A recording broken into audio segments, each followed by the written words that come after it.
Right ఇక details చూస్తే BJP ప్రకటించిన సెకండ్ లిస్ట్ లో ఆదిలాబాద్ సిట్టింగ్ ఎంపీ సోయం బాపురావును కాదని మాజీ ఎంపీ గోడం నాగేష్ కు సీటు కేటాయించిన విషయం తెలిసిందే. దీంతో టికెట్ రాకపోవడంతో ఎంపీ సోయం తీవ్ర నిరాశలో ఉన్నారు.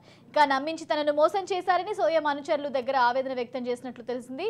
ఇక పార్టీలో కొనసాగలేనంటూ సోయం అనుచరులతో చెప్పినట్లు సమాచారం. అధిష్టాన పెద్దలు తనపై కుట్రలు చేశారని సోయం ఆవేదన వ్యక్తం చేశారు. అయితే పార్టీ మార్పుపై మాత్రం సోయం బాపురావు స్పందించలేదు. టికెట్ దక్కకపోవడంతో ఆయన రాజకీయ అడుగులపై ఆసక్తి నెలకొంది. బీజేపీ ప్రకటించిన సెకండ్ లిస్ట్ లో ఆదిలాబాద్ సిట్టింగ్ ఎంపీ సోయం బాపురావును కాదని మాజీ ఎంపీ గోడం నాగేష్ కు సీటు కేటాయించిన విషయం తెలిసిందే. దీంతో టికెట్ రాకపోవడంతో ఎంపీ సోయం తీవ్ర నిరాశలో ఉన్నారు.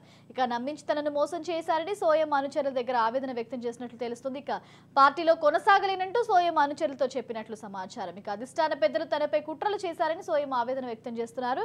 ఓవరాల్ ఇదే అంశానికి సంబంధించి మరింత సమాచారం మా ఆదిలాబాద్ ప్రతినిధి శ్రీనివాస్ అందిస్తారు. Srinivas. Thank you Sravya. Adilabad BJP sitting MP BJP Soyam బాపుకి కాకుండా బీఆర్ఎస్ పార్టీకి చెందిన మాజీ ఎంపీ నాగేష్ కు సీట్ కేటాయించారు. దీంతో సోయం బాపుర పార్టీ వీడే అవకాశం మనకు స్పష్టంగా కనిపిస్తుంది. గత 15 రోజుల క్రితం రాజ్ న్యూస్ ఇంటర్వ్యూలో సోయం బాపు చెప్తూ బీజేపీ నుంచి ఒకవేళ టికెట్ రాకుంటే మాత్రం నేను బరిలో ఉంటాను అని మనతోటి అన్నారు ఆ రోజు. అదే విధంగా ఇప్పుడు అతను బరిలో ఉంటున్నారు. కాంగ్రెస్ పార్టీకి అతను చూస్తున్నాడు. సోయంకు సొంత ఆయన గోండు సమాజానికి చెందినవారు. అతనికి సొంతంగా 1,50,000 ఓటు బ్యాంకు ఉందని చెప్పేసి ఇక్కడ రాజకీయ పరిస్థితులు ఆలోచిస్తున్నారు. ఇప్పుడు ఈ బీజేపీ మాత్రం నాగేష్ కు టికెట్ ఇవ్వడంతో తప్పు చేసిందని అందరు ఇక్కడ భావిస్తున్నారు. ఎందుకంటే గతంలో అతను గోండు సమాజానికి చెందినవని తన సమాజానికి కానీ ప్రజలకు కానీ ఎలాంటి సాయం చేయలేడు, ఎలాంటి డెవలప్మెంట్ చెప్పేసి మనకు స్పష్టంగా తెలుస్తుంది. బీజేపీ మాత్రం సోయం బాపు కాక నాగేష్ ఇచ్చడంతో ఈజీగా సీట్ను కొద్దిగా హార్డ్గా అయిపోయిందని చెప్పేసి ఇక్కడ మనకు తెలుస్తుంది.